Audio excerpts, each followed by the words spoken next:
So from your, can we call it money laundering biz? Thank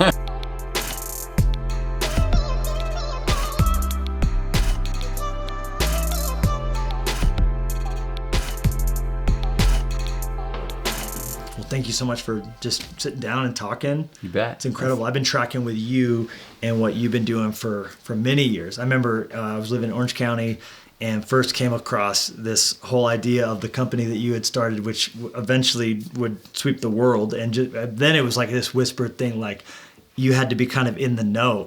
Like these shoes were so legit, and obviously it kind of swept kind of early adopter crowd, surfer culture. I think you also had to appreciate that the shoes were not very well made back then. Yeah. And so it was like a real sacrifice. Like you actually had to really care about a child getting a pair of shoes because they were so poorly constructed. So anytime I see someone, I think it was the opposite. It kind of like went, it was like those, you started to get that nod. Like you get like the coffee shop nod, like, oh, TOMS, like it was like such a thing. We're all suffering together. Yeah, it's incredible. That was the nod. Yeah. No, I don't. That wasn't my recollection of it at all. But just to kind of start, I thought it'd be fun just to kind of go back a little bit. Obviously, sure. The world sees one thing and knows one person, and whether the first interaction was from the Amazing Race or the shoe company or some of the more modern enterprises and things you've been doing, but to start with, I mean, your business acumen kind of actually began when you were in high school and your dad wanted you to get a job. Yeah. So, I mean, that was where it really kind of began for you. You know, Levi. So, yeah, my dad is a doctor. His dad is a doctor. My uncle's a doctor. My aunt's a nurse. Like, these people went to school for a long time. Yep. They suffered and did the education thing. And all I wanted to do was be a professional tennis player growing up. I played like 8 hours a day. Did you grow the Agassi mullet? I didn't have an Agassi mullet, but I was like maniacally focused on like my forehand and my backhand, like journaling every night about them. And which was the stronger, forehand, backhand? Forehand by far. I was an Agassi-esque type player. But my dad was giving me a really hard time my freshman year in college because I had never had like an actual job. And it was not because I was privileged or entitled. It was because all I did was play tennis and all I did was practice. And so it was very hard to have a job. So he said, this summer you have to get a job. Like he just laid down the law. And I got some interviews and actually got a job at Papado's, waiting tables. Italian? Or yeah. Cajun food. Cajun food, yeah, Cajun seafood. And that guy's in Houston, right? They're based out of Houston, but I grew up in Arlington, Texas. And that's right, you're a Texan. I feel like the Wyoming, Montana, where our church is at, is all kind of. I feel like it's sister states to Texas. Well, I think everyone leaves Texas to go to these beautiful places. I mean, not that Texas isn't great, but this is a different level of great. But anyways, I had to start waiting these tables. I had to memorize this huge menu. It was nothing that I wanted to do. All I wanted to do was play tennis. And then I recognized through a friend that a lot of people in our community spend a lot of money at country clubs paying for lessons for their kids to go to summer camp, tennis camp, or women's leagues or private lessons. And I was like, well, I can teach tennis as good as anyone. All I've done my whole life is play tennis. So I literally create a flyer, went to Kinko's, made like 500 of them or maybe 1,000 and put them in every mailbox in my neighborhood. And like the next day I started getting phone calls. And so my dad came home from work and he saw me out. We had a tennis court, so that's important to know, in the backyard. And he saw me out there and he's like, what happened to I thought you were supposed to be working. Yeah, and my mom was like, he is working. And he tells me he's making 5 times as much per hour. Oh my gosh. And so that was my first entrepreneurial venture. So you saw then what scripture describes as you being the tail or being the head, and you're like, I'm not going to be the tail. I'm going to be the head. I'm going to get paid. And then also finance a passion. Yeah. So that was what I love to do. Right. And it was what I was good at. I mean, there were a lot of people, that could do the other job I was going to do, but this was what I was good at. I love kids. I love teaching people. Which sort of, since seeing this as your first job, is a seminal, I think, trait about you that is amazing. And it's that you fly in the face of this kind of idea of work as a ball and chain so you can retire as early as possible and then go and fish and smoke cigars and sit on the beach.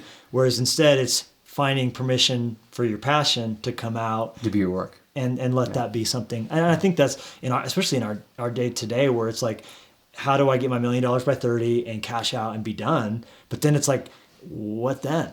I mean, we'll get to this in a little bit, I know. But I've never in my life, I'm 42 now, feel like I can more authentically talk to the fallacy of trying to work to get to a place to retire or to do something else that is recreational.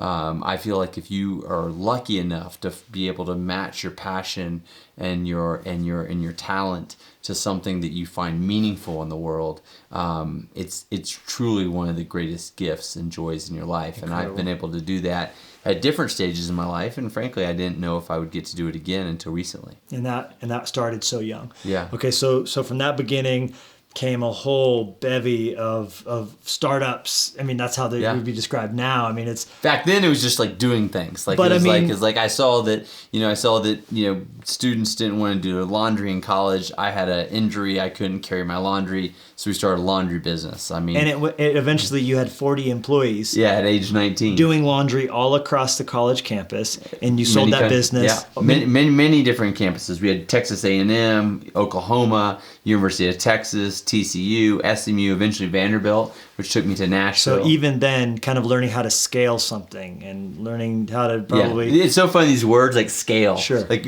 entrepreneur, like I didn't even know what the word meant back then. It was just kind of like, oh, sorry about that. Yeah. I don't know if that's right, but like it's like literally I have to deliver these people's laundry, and I had to figure out who can help me do this. And so that the help is employees, and you just figured it out as you went. But that can be some of the most meaningful work, and I think one of the things that's great is like when so much of our life is trying to understand like why are we here on the planet, like what is our purpose. And I met this great entrepreneur in his late 70s named Bob Dedman, and he had created billions of dollars of wealth from nothing. I mean, he grew up in a trailer park in Arkansas. And I got a chance to play golf with him once, and I asked him, I said, and he had given $40 million to SMU, where I went to school, where I started my laundry business. And I said, Mr. Dedman, what is one piece of advice you would give another young entrepreneur? And he wrote on a piece of paper, the more you give, the more you live. And I carried that in my pocket in my little wallet for years until I ended up losing that wallet. But it was such an important seed that he planted. And I think part of our lives is so important to not just do what we do, but to plant seeds in other people's lives that ultimately can grow to have impact in the world. Well, that's in the language of Scripture, it's, I want to bless you that you might be a blessing. Yes. And I think what I appreciate about you so much, and obviously as the story unfolds, we'll get more and more of this coming out. And that's interesting to hear that there was already that seminal, more you give, the more you live. Yeah, those seeds were not... they did not land on rock and hard ground. Ooh, you got the birds away, 30, 60, those 100 seeds literally got implanted, and I didn't know that at the time. But that's the beautiful thing about life. But I feel like there's this almost like ridiculous dichotomy where either we choose success by whatever you would define that as, or you're going to make a difference. Yeah. And what I like about you, and it's so refreshing, is this idea that you've had this revelation. Actually, the more I'm successful, so long as my heart's right and I made the right decisions, the more I'm actually going to make a difference because of my success. And I feel like this is such an important conversation, and I really want Fresh Life, our church community, and our larger podcast audience to understand that it's not bad to want to be successful. Sure. And God actually wants that. Totally. And to have this small thinking, zero-sum pie mentality, which like, I don't know if I'm blessed, if this is big, that's wrong. No, but the revelation that the greater the blessing can be, actually the greater good I can do. So the more I give, the more I'm living. Yeah, and when the opportunity is the more that you are blessed with success, and there's so many different definitions. We could spend a whole nother hour talking about really what are we talking about when we talk about success. But if we're being specific, commercial success. Yeah, commercial success is like, then that gives you a bigger platform to do bigger things. Yeah. And I think that when you do bigger things, then hopefully like so much of what I think TOMS has done is inspired hundreds and maybe thousands of other businesses to incorporate giving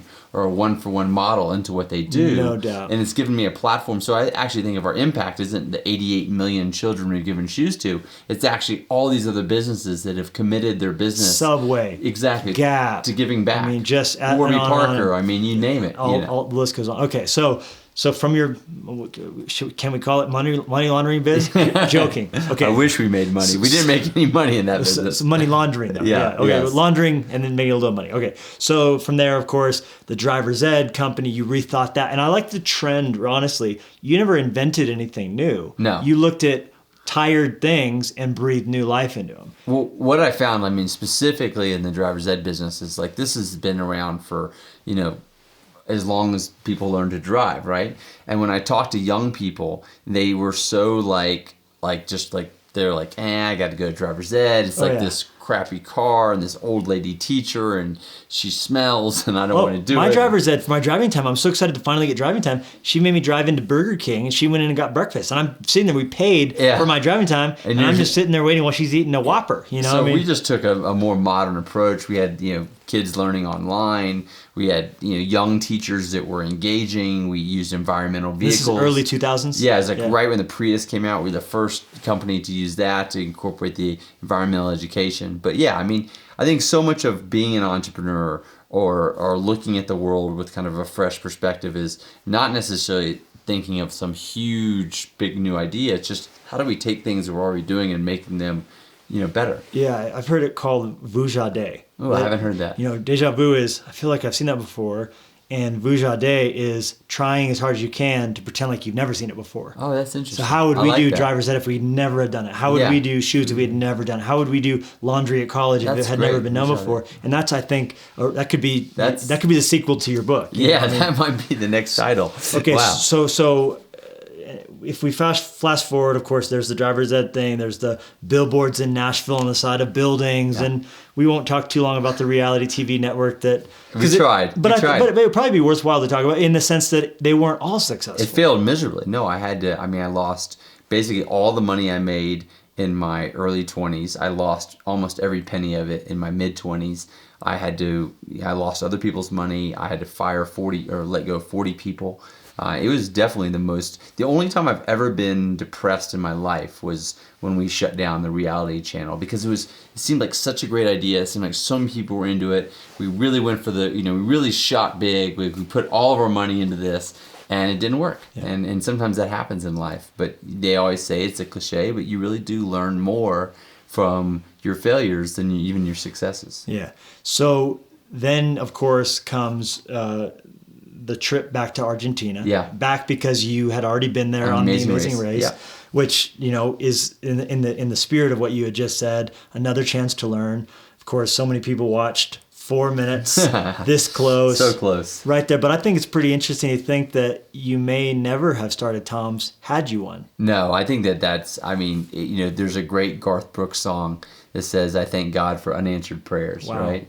And I think that there is so much of that is just absolute truth. Like we have these desires in our life. We think what we know. We pray. And we really hope this. And then sometimes when things don't happen, we look to God. We look around and we're like, why? Why me? Why not? But, there's a bigger plan. And if I had won the Amazing Race, I definitely wouldn't have had the ambition and the drive that I had to go on and do these other things, and especially TOMS. I mean, I think my sister and I would have probably taken that money, invested in real estate, and, gone on with our life. But instead, I was still hungry, and that led to, an exploration.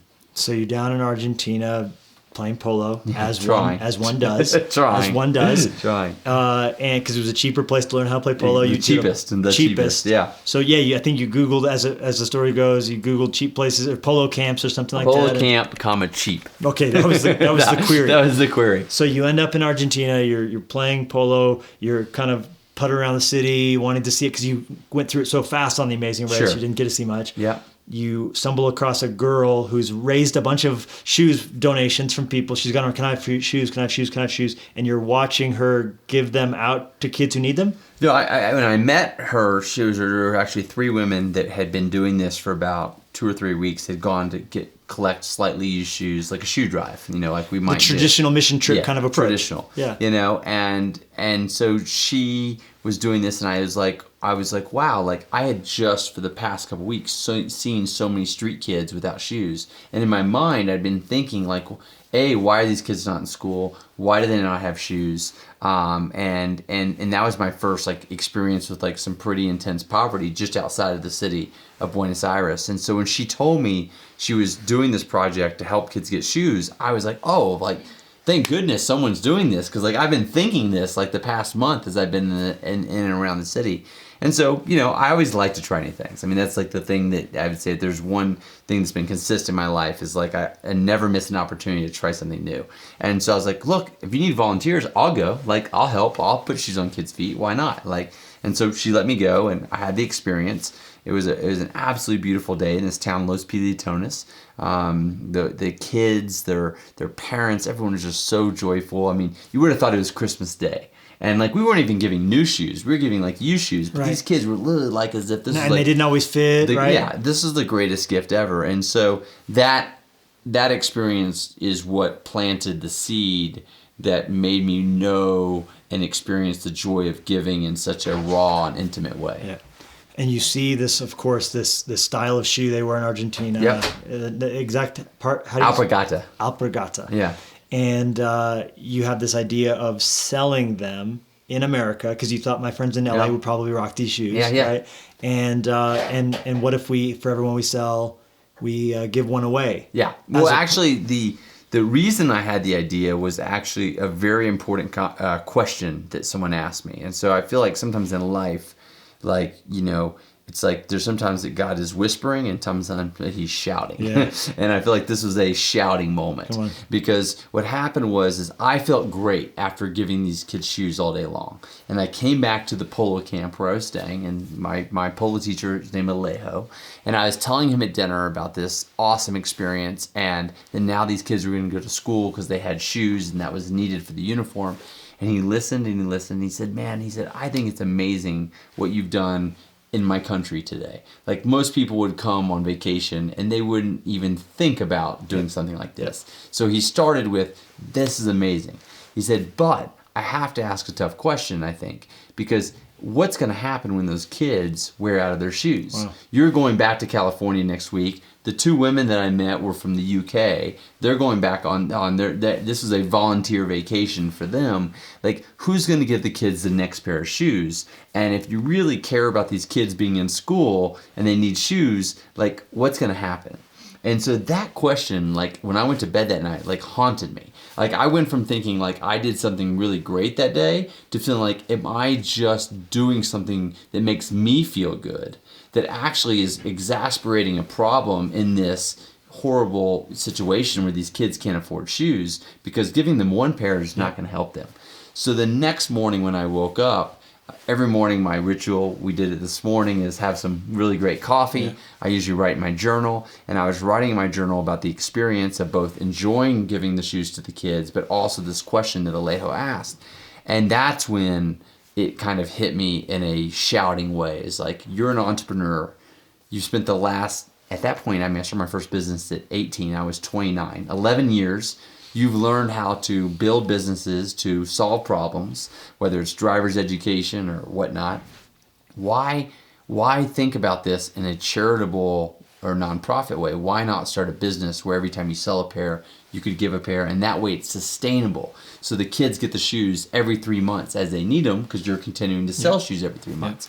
So that was and really... And you're focusing on the same areas. Yeah, right? That was the original idea of TOMS. The reason TOMS exists today was literally me coming up with an answer to Alejo's question. Yeah, and I love your book, by the way, for a lot of reasons. I think the way you've broken it down, I think every business leader, every pastor, I think there's so many transferable principles to whatever line of work you're in your book. But my favorite part is where you talk about people don't realize that customers don't buy products. No. They buy a solution to a problem. Sure. Yeah. And as it's been said, no one needs a 3/16 inch drill bit. No. They need a hole. Yeah, exactly. And so they're buying the solution to a problem, and sometimes a problem they don't even know they have. Yeah. So in you bringing that realization, okay, people in America would likely buy this shoe, so that's a good business opportunity because it's a different shoe. At that time, style-wise, Skechers hadn't knocked it off yet. Yeah, it was totally unique. Yeah, and then also the chance to do something good. And again, we're at this intersection of I don't have to pick one. I don't have to pick be in business to make money. Yeah. That's not a bad thing. Yeah, no. Or do good, because a lot of people would say, well, come home and start a nonprofit. Yeah, exactly. But I think for me, like, it backs up even, like, if I really dig deep into this, and I have in my journals, is like, like, I remember, like, hearing of these amazing mission trips, right? And like people going to Africa and Cambodia and these like far off, and like I kind of always wanted to be Indiana Jones. Sure. Like that was like if I had a career path, if I wasn't gonna be a professional tennis player, I wanted to be Indiana Jones. Where do you apply for a job like that? Yeah. I don't know. Yeah. I started when I went to college. I actually started as an anthropology major. That's probably because I thought that was how you do it. British and all Museum. you do is you study like rocks and dirt, and I was like, no, this is not for me. Where's the snakes? Where's exactly. The Holy Grail. But I think the thing is like I would hear of people coming back and sharing in the church that I grew up going to about these amazing trips and these transformative experiences, and at the same time the missionary or the person who goes on a mission trip seemed like a very like different path than being an entrepreneur or business person. Like they looked different, like they had beards and they looked like they were like living on the land. And then you looked at like people who I knew who were kind of the business people giving money to the church. They had suits and ties and clean shaved, and so to me like it was always like this just total diversion.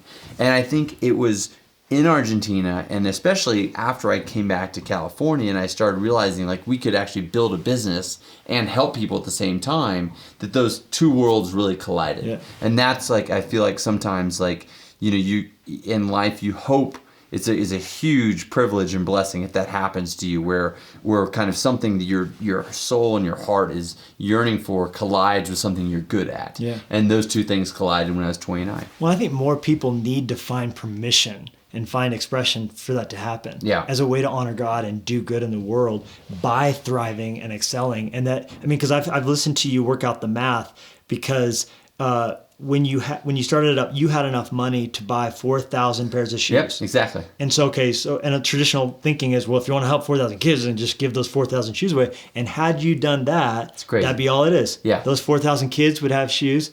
I had like $40,000, and like that was like pretty much all the money I had in my name at that point. And people assume, by the way, you hear TOMS, you Google it, see what's been estimated to be worth.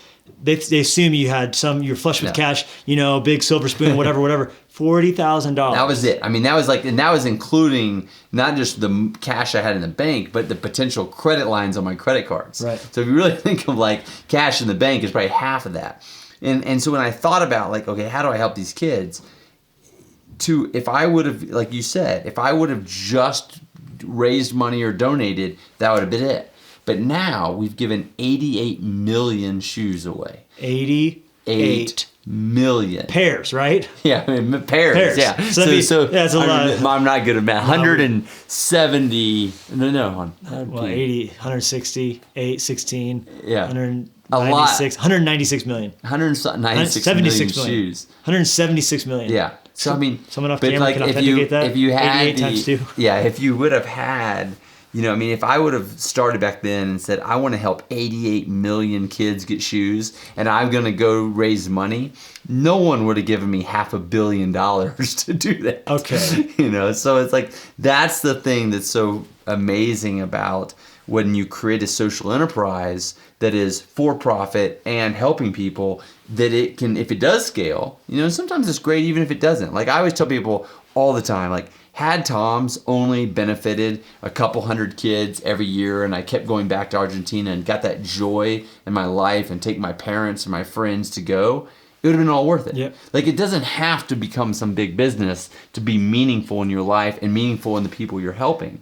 But if it does, to think about like, that we've literally given $500 million away. It's unbelievable. In terms of shoes and eyesight surgeries we'll and get clean into that water. in a minute. But to think about that, because I think in Scripture, Jesus has these parables of the talents. Come on. Yeah, exactly. And what you're talking about is it's fine to give away 4,000 shoes, and that would have been fantastic. But you created a return on investment in what God gave to you and put in you that has been able to compound and compound and compound. And I mean, that comes straight from Scripture. I mean, it's like it couldn't be more clear. All over the Bible. Yeah. Principle of multiplication from the beginning to end. Be fruitful and multiply. Multiply. Multiply. And I think God wants us all to think along those terms. So, of course, wildly successful, and it's easy to say that, but the reality is, to use a word we brought up, scaling problems. I mean, your first order of 1,600 shoes, and yet you had 150 in my apartment. Because you brought duffel bags and took them to American Rag, and I like the rhyme there. And they're like, and the LA Times article runs, everyone wants them, and now you're like, oh my gosh, I gotta go back to Argentina.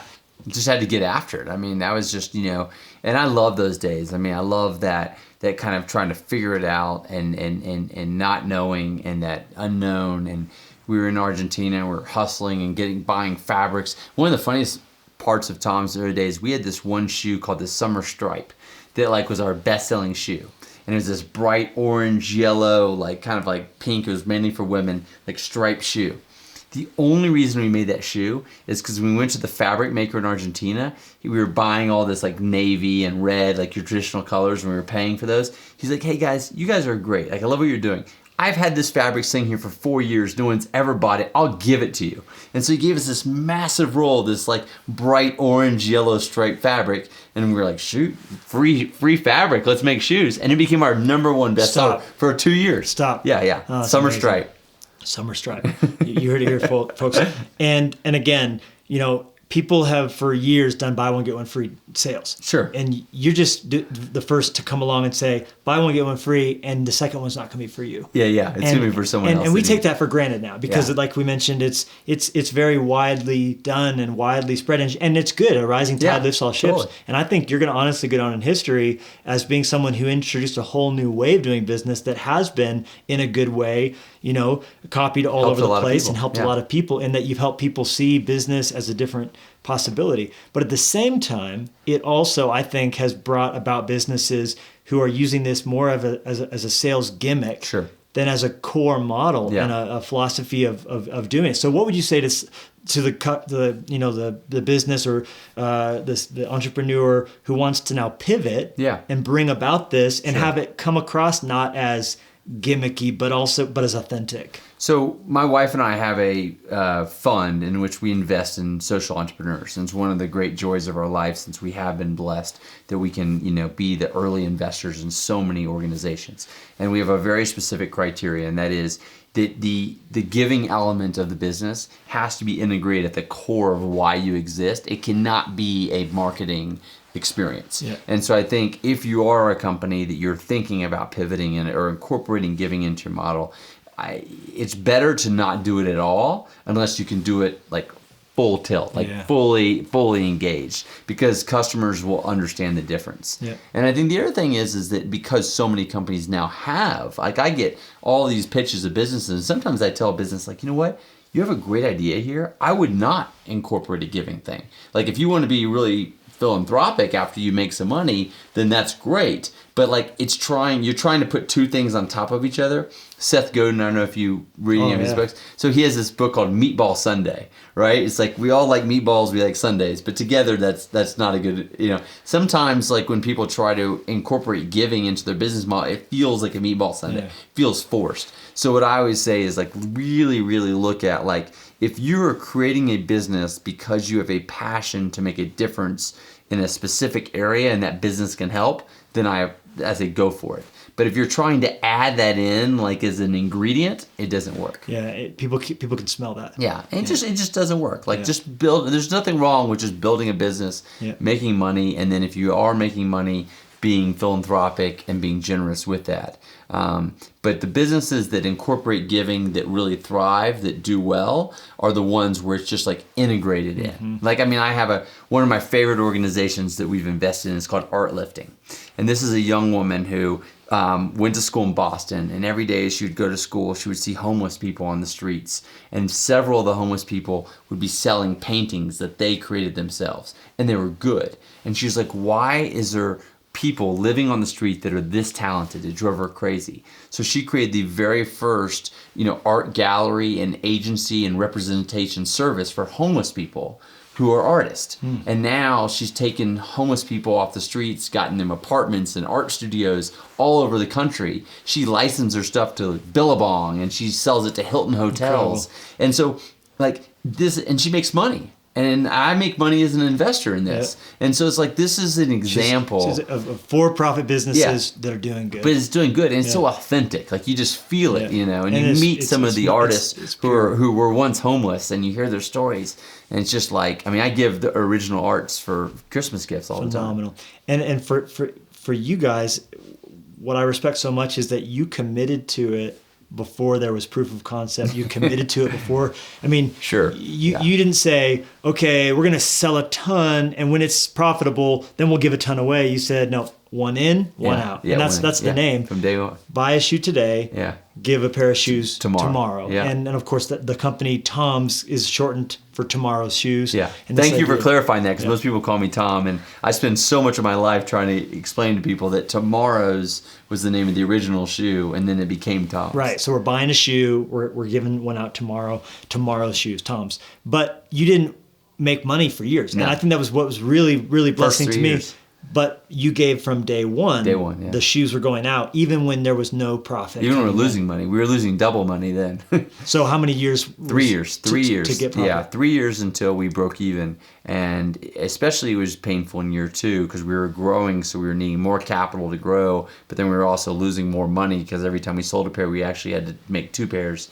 But the truth is we saw a light at the end of the tunnel. And look, in the earliest days back in Argentina, we didn't even know we were creating a business. We just thought we were doing something cool, something fun, something interesting, a reason to come back to Argentina, something that felt good in our hearts. I was running the online driver's ed company at the time. Right. So really, it was never seen as a business until the point to which it was so clearly going to be a business. And then it was really just a matter of, can we hold on long enough until that curve, when the inflection point happens and you can actually be profitable. But I'm sure during those early years it would have been easy, to fudge with it. But you held that line from day one. Yeah. This is how it's going to be. And I think that's one of the reasons probably God has blessed as he has, because it wasn't when we see it works will be a blessing. Yeah. It was from day one. This is how it's going to be. That's the thing. We talked on the phone maybe 2 weeks ago now, and I said, of all the things that are going on in my life now, the thing I'm most grateful for is I've had an opportunity to put my faith in action again. Yeah. And the truth is, in the early days of TOMS, I think that's why I loved it so much, that's exactly what it was. For those 3 years, it took faith. It took a tremendous amount of faith that if I do the right thing, if I commit to serving the poor, if I do this business this way, we will be blessed, we will be sustainable. Yeah. Hopefully we'll be profitable. And then once TOMS took off and we started making a ton of money, started helping a lot of people, got all this media accolades, then it was it's like okay, where does my faith show up then? Yeah. It's not that it's away, but it becomes more of a compartmentalized thing. As many people, it's it became part of my Sunday ritual, but not my 7-day-a-week ritual. Wow. And so just recently, I have been able to re-engage that part of me, which has just been, I think, the reason why I've kind of had this second birth as an entrepreneur. And we're going to get into that. But the what you're saying, I think, is so important for people to hear, because I think there's a lot of people think, in the apartment phase, the Venice Beach apartment, right, with all the interns pushing the tacos out of the way to have a meeting, garage, of course, as it always goes. And they're thinking, if I can just get to here, it's going to be great. Where you're saying, in some ways, it was easier to have faith in the early days, and success becomes more complex even than failure. By far. It was so easy to live just with such a pure heart and such a pure focus before we ever made any money, because we were totally dependent on faith. Yeah. And then once you have the comforts of success, then it's where is that showing up? I think that translates to church planning so well. Does it? Oh, absolutely. The way when I read your book, hear you talking about those early days and the fight and the challenge and the bus going down. And it's like, and I think back to 12 years ago, starting Fresh Life and thinking about our seed days and our early days and running out of money, building out a building and just the fight it took. And it's like, those are the best days ever. And so I think the question is for both of us and all of us is, how do we keep the fire in our belly? Even when there is success? Because we shouldn't self-sabotage to not have success. No. I think it's two things. I mean, it's so interesting you ask that question because, like, I think that on one part, it's like constantly pushing yourself, surrounding yourself with thinkers and people who are going to be mentors and challenge you to get outside of your comfort zone. But then, like, I think as I'm reflecting, and I've been doing that so much these days, is like, I also think there's a period sometimes in which God says, like, it's a little bit of a hibernation. It's like you can't always be on, right? And so it's kind of like just like rest and get ready, because I'm gonna shout again, like, you know, and you need to be energized and ready, and you need to be prepared to kind of put it out there again. So take that rest, but then also left out. Second part is take that fight. When the rest becomes decades, that's called something else. It's called early death, right? So a lot of people are dead at 30 but not buried till 70, kind of a thing. You don't want to be there. But I do think it's interesting where you can whether it's in planting a church or starting a business, everyone I talk to that has built something, their very best memories are when it was the hardest. And there's something there. Wow. So embrace the hardness when you're in it. Well, I wanted to really just on a personal note, thank you because of what the company has meant to our family. As I think through all the difficulty of you starting the company, it's such a precious thing to me. And I had the chance to tell you about it, but this is my daughter, Lenya, who's now in heaven. And of course, the day we're filming this is 6 years to the day from the day she went to heaven. And this was her last birthday request. She asked me for a pair of TOMS shoes, and I bought them at Jack's Surf Shop in Newport Beach, and there I am giving it to her. And then the sparkly red that she was wearing that day. I mean, I just remember us making those shoes. I mean, that is just so crazy. I mean, because it's like, you know, as a company, you just make these things and you hope that people will love them. And to think of this beautiful little girl who loved them so much. So then her sisters all had them on that day. And so there's her older sister. Wow, she needs a new pair. She did. And there's a Daisy as well and Livy. So then she wasn't wearing them long before, she busts them out with every look. She's wearing them with a little bridesmaid dress there. And they meant so much to her. We told her all about Dorothy and the No Place Like Home and Click 'em Together. Click in the heels. And then the real special part of it was, of course, when we picked out the outfit that we would bury her in. They meant so much to her for the months until she went home. We found them in her bedroom, and they had a Hello Kitty sticker in them. And now you can see, 3 months was all she had them. But she wore them every day. She wore them to pieces. And we think about it when we stand at her grave now, and No Place Like Home takes on a whole new meaning because she's in home, where we're going to see her again. And so I just wanted to personally, I know you've given 88 million pairs of them away to kids who needed them, but not just the pairs that go global do good, because they meant a lot to our family, and it was a special connection between me and my daughter. And so I just wanted to thank you for that, for fighting for your dream because of the way that God used it even in our life. Thank you. Wow.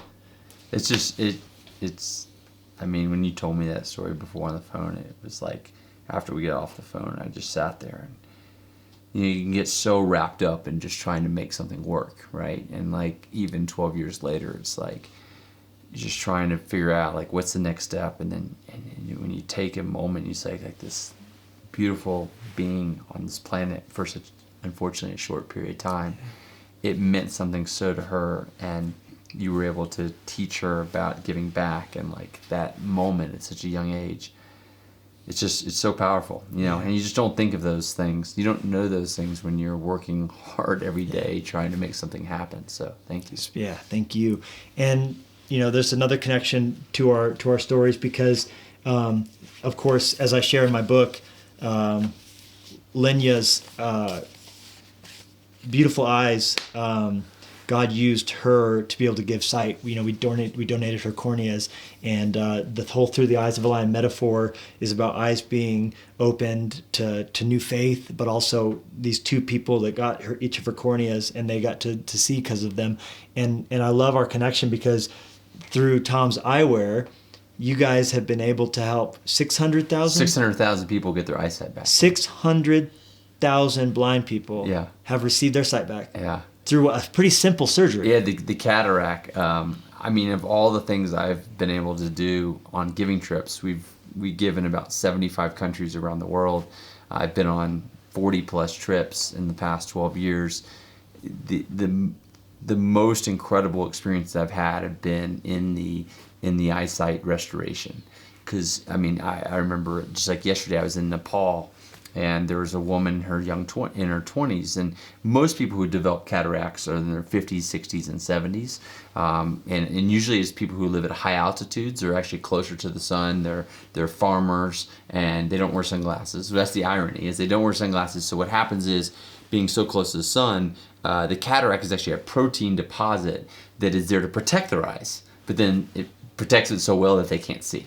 And so they develop these cataracts, and these amazing doctors all over the world have figured out a way to literally slice open the lid, take out the protein deposit, put a new lens in, and they can do this in 15 minutes. Oh my gosh. 15 minutes. Are they sedated, or is it just... Yes, it's sedated. But they're not put out. They're not unconscious. Just sedated.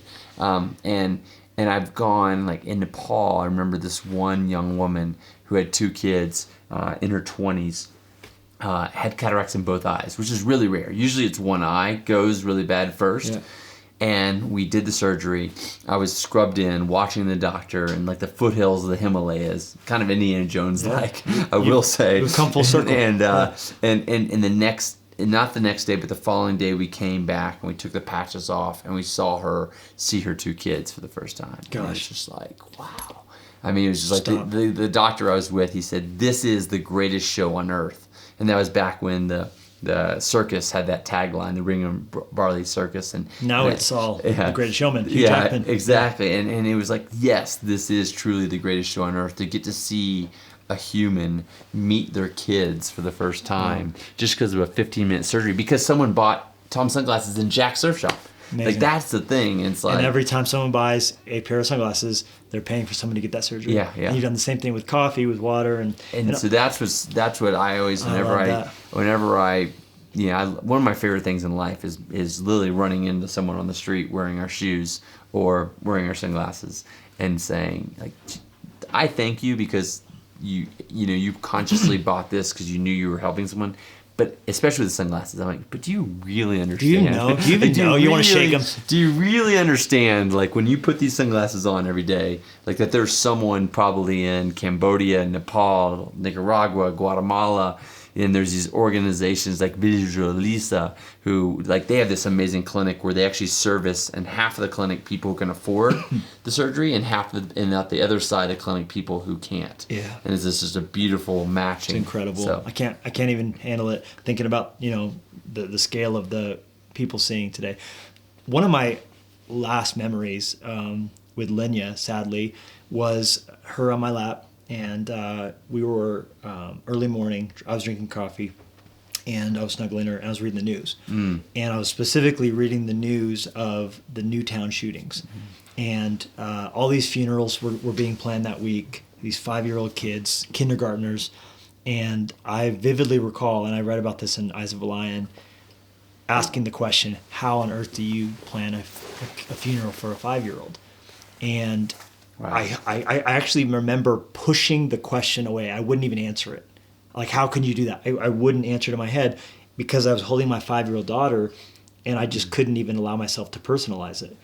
Well, little did I know that I would be planning my 5-year-old's funeral within days. Within 5-6 days after that. Days. And having, of course, had to walk through those waters and have that in common with all those parents of the Newtown shootings, as a kindergartner went to heaven in those same days.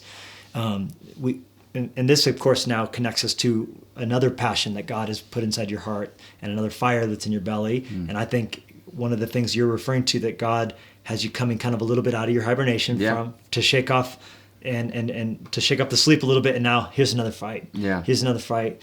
And that is, of course, when it comes to gun violence. Yeah. I mean, it's now been 4 weeks and 5 days. And when we're watching this in Fresh Life, it's another week or so later. But it's still very fresh, but yet so much has happened in the past month that it feels like, wow, like that was like it seems like a long time ago. But, you know, we live in California half the year and Wyoming half the year. In this particular time, you know, in November, we were in California, and a shooting happened in Thousand Oaks, the Borderline bar. 12 people died. Yeah. And my wife called me. I was on my way to work. I was in the back of an Uber, and I was kind of catching up on emails, which I like to do, and on the way in. And she said, you know, this happened literally 15 minutes from where our son goes to preschool. And she said, I'm not going to take Summit to school today. And then even more disturbing, she said, I don't know if I'm ever going to take him back to school because 2 weeks ago there was a shooting in a synagogue, and a week before that there was a shooting in a yoga studio. And then she said, and did you know that in 2018 there have been more shootings in schools than ever in the history of the United States? Gosh. And so she's like, so how can I as a parent feel good about dropping Summit off at a preschool, knowing that this is, you know, 15 minutes from where this happened?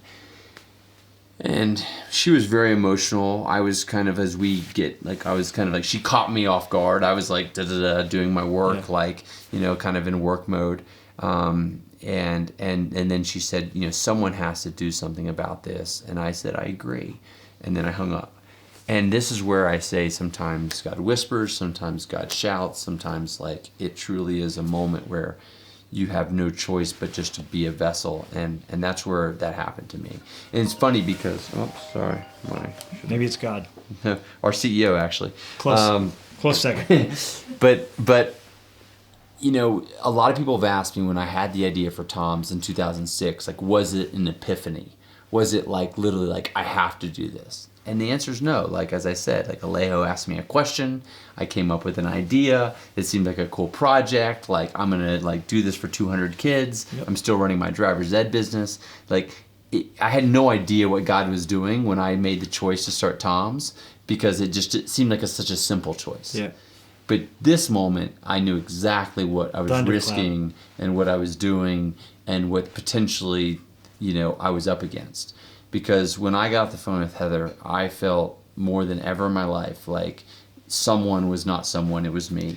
And it was TOMS. And the reason that I had stuck with TOMS for 12 years, even after maybe going into a hibernation phase or feeling like my best life and my best work was behind me, was for this moment. You know, we have a massive community of over 10 million people that have bought our shoes. And I really just felt with everything inside me that they are standing by, ready to take a stand on something that is important. And as far as I was concerned, nothing is more important right now in our country than figuring out how to end this epidemic of gun violence. And I didn't know anything about it, really. I mean, besides reading all these horrible And you're headlines. Not anti-gun. I mean, and I'm not anti-gun, Texas, 100%. I mean, like, you know, I mean, my brother's a big hunter. I hunted as a kid. I have lots of friends that are gun owners. Like, not at all. But when I recognized at this moment that, like, there has to be something to do to keep people who are not mentally fit from having guns, 100%. Then we have to do it. We can't sit here and say, just because this has become politicized, because the politicians have made us believe that you're either anti-gun or you're pro-gun. Like, that's not what you this can is. You can be either and be anti-gun violence. Yes. None of us are for that. No one is. And so at the back of the Uber, I wrote an email to our CEO, to our board, and said, "Look, guys, like if we've ever had an opportunity to really stand for something, now is it. And we can't wait. We can't like do research. We can't think about this. Like we need to act. We need to act right now." And I asked him. I said, "Look, like we give a lot of shoes away every year. Let's really dig deep into our resources and see what could we do to help end gun violence." And so we came up with something really simple. We had two real things. We said, you know what? We're going to take basically all of our profit for the fourth quarter, which is the most important quarter in retail. That's a big deal. And we're going to make the largest contribution in the history of the United States to ending gun violence. That's $5 million. And as importantly, we're going to give every American an opportunity to have their voice be heard. Because what we recognize is there's all different types of people and opinions on guns. Sure. But 90% of Americans say, and in the large majority of responsible gun owners say, you should have to have a background check. I mean, you go and get a driver's license before you can drive. But right now, you can be a felon, you can be someone who has a mental health record, or you can be a domestic abuser, or even the worst is you can be on the suspected terrorist watch list and go buy up to 5 AK-47s a day. And the crazy thing, as I was Googling it, of course, because talking to you, Yeah. and I actually first seen you on the Tonight Show Yeah. was when I first kind of saw this come back onto the. And it was funny because right around that time, a mutual friend said we needed to meet, and I had just seen you on Jimmy Fallon. But the reality is that 20% of guns in America are sold without a background check. Oh yeah, I mean, of any kind. it's not that statistic is interesting. 20% might not sound like a lot, but the 20% that are it's sold, 1 out of 5, and that's crazy. Yeah. Well, yeah, but I mean, but even if you think about the 20% that are sold without background checks, there's a reason why those people don't want background checks, because they have a background that makes them unfit to carry a gun, right, or to use a gun. And so when I recognized, so at first it was my wife calls, and I'm just like feeling this like electric shock of like I have to do something. I don't know what I have to do, but I know we have to do something. But God said that's your fight. It just immediately was clear of like we have to stand for ending gun violence. Like Sure. like that just if not us, who? If not now, when? Like that quote came in my mind. And then within a day, because I grabbed people together and just like the fire started, I said, like, how can we end gun violence in a way that will bring people together and not divide them further? Yeah. Because one of my like the things that have been so saddened by over the past 4, 5, 6, 7 years is just our country's getting more and more divided on issues that are actually human issues. Yeah. That we actually, if we really just cut out any of what we read in the media or this or that, I was like, no, we all want our kids to go to school and be safe. We all want to have an environment that we can that will be there for our grandkids and their kids. And so this was so important, and really this is what allowed us to move forward and go on Jimmy Fallon and make this commitment. Was we recognized that universal background checks was the thing that everyone always agreed on, but that the political will wasn't there. And experts agree is probably the number one thing you can do to end gun violence. The fastest way to reduce gun violence, because now if you have a record as being a domestic abuser. I mean, this is what's so sad, and actually I've had so many people reach out to me with these personal stories where they're like, I knew that this man was treating this woman this way. She filed a complaint, like all these things, and then he bought a gun online anonymously and took her life and his life, usually. I mean, usually that's the sad thing about domestic violence, and especially with guns, is it's not just one life. Yeah.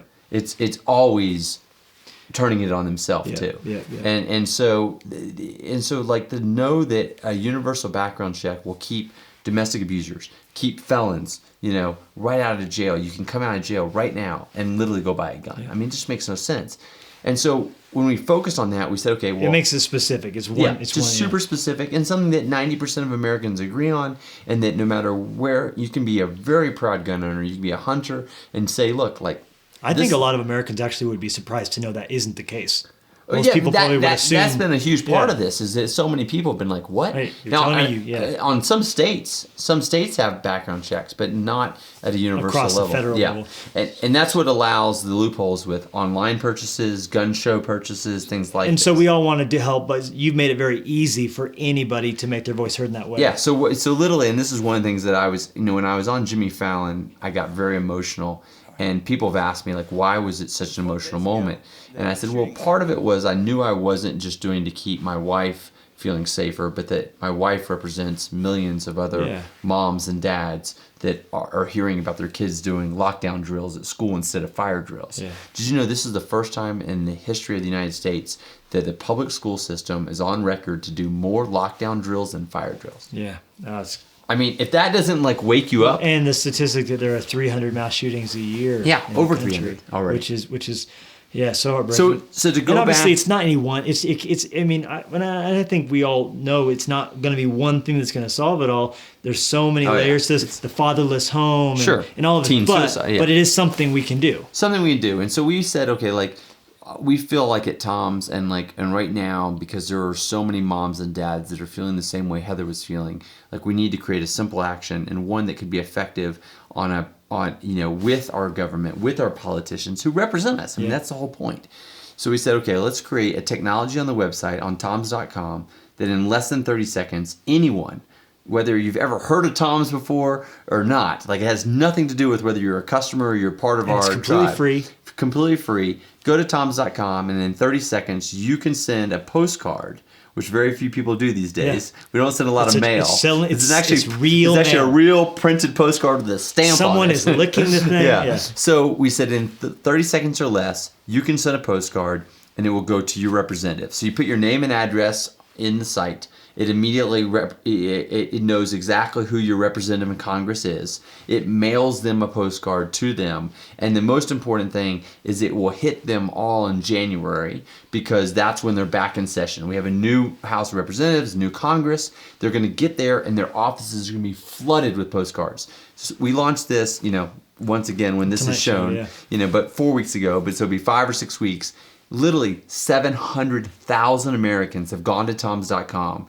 Almost the majority of them are people who aren't even customers of TOMS. Yeah. They're just people who want to make their voice heard. And they sent postcards. And those postcards will show up in these offices. They will make these representatives know that this is not something we can sit on anymore. Yeah. This is an action we have to take. And ultimately it will change the history of our country in gun legislation. Yeah, it's amazing. Well, your whole life, the story, I encourage everyone to do what you're saying and make your voice heard in that way. The shoes, the eyewear, this now, I'm grateful for you, for your life. You're an example. I think like I said a moment ago, you've created a whole new category and way of looking at things. And I think, honestly, eternity is going to be a very different place because of your contribution to the world. And so I'm grateful for you. I know all of us are. So thanks for taking some time to talk to us. No, thank you. It's just, as we were talking in the middle of our conversation, I remember those early days of TOMS. I remember the fire in my belly. I remember, speaking at churches and conferences and saying like, this is a way. Like we were told, treat our neighbor. Give